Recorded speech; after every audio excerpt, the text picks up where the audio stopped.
ज्योतिष और वास्तु में पेड़ पौधों को बहुत महत्व दिया गया है। ग्रह नक्षत्रों के बुरे प्रभाव को कम करने के लिए कुछ पौधे बहुत कारगर माने जाते हैं।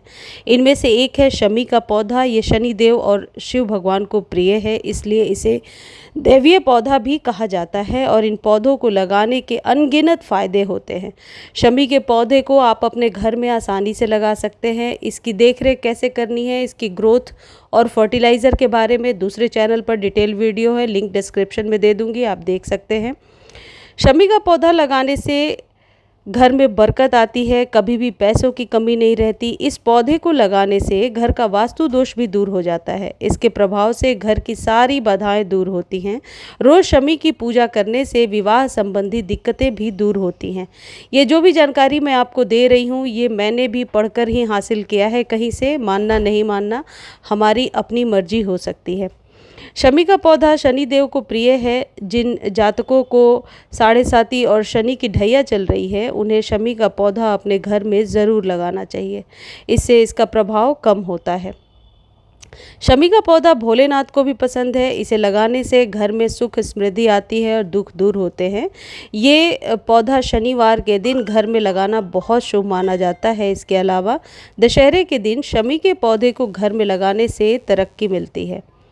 शमी का पौधा दैवीय और बहुत पवित्र होता है, इसलिए इसे लगाते समय साफ़ मिट्टी का ही प्रयोग करें। और एक चीज़ मैं साथ में और बताना चाहती हूँ, बोन मील जैसे फर्टिलाइज़र का इस्तेमाल इसमें कभी भी ना करें। हमेशा जैविक खाद का ही इस्तेमाल करें। इसे घर के अंदर नहीं लगाना चाहिए। शमी के पौधे को छत पर दक्षिण दिशा में रख सकते हैं। यदि आप बालकनी गार्डन करते हैं, जैसे मैंने बालकनी में लगा रखा है, तो आप साउथ में लगा दीजिए, साउथ के डायरेक्शन में।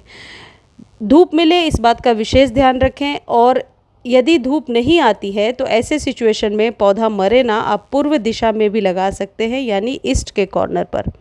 आप घर के मुख्य द्वार के पास भी शमी का पौधा लगा सकते हैं। शाम के समय शमी के पौधे के पास घी का दीपक जलाकर इसकी पूजा की जाती है। ऐसा करने से आर्थिक स्थिति मजबूत होती है। इस पौधे को आप गमले में या फिर सीधे ज़मीन पर भी लगा सकते हैं। यदि आप ज़मीन पर लगाते हैं तो ये बहुत ही बड़ा पेड़ हो जाता है, और यदि गमले में लगा रहे हैं तो इसकी कटाई छटाई आप करते जाइए। ये पौधा धीरे धीरे घना हो जाता है। मैं शमी का नया पौधा लेकर के आई हूँ, इसलिए अभी पतला है।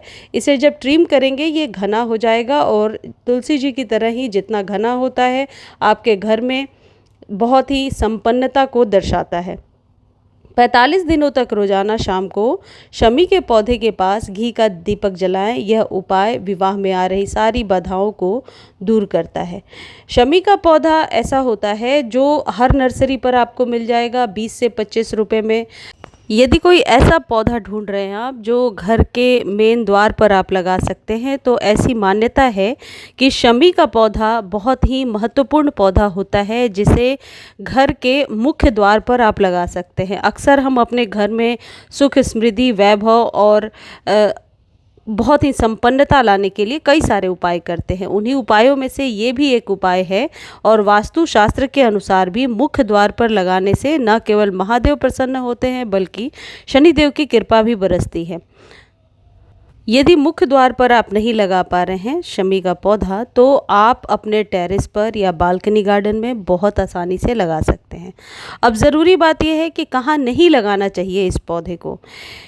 देखिए, व्यक्ति को कभी भी घर के अंदर शमी का पौधा नहीं लगाना चाहिए। इससे हमेशा मुख्य द्वार पर, या फिर जैसा मैंने बताया बालकनी में या टेरेस गार्डन में, यानी ओपन में ही लगाना है। कभी भी घर के अंदर इसे आप ग्रो नहीं कर सकते, क्योंकि नर्सरी वाले कई बार ये सलाह दे देते हैं कि हाँ, ये पौधा आप घर के अंदर लगा सकते हैं, सेमी शेड में लगा सकते हैं, लेकिन ऐसी गलती आप कभी भी ना करें।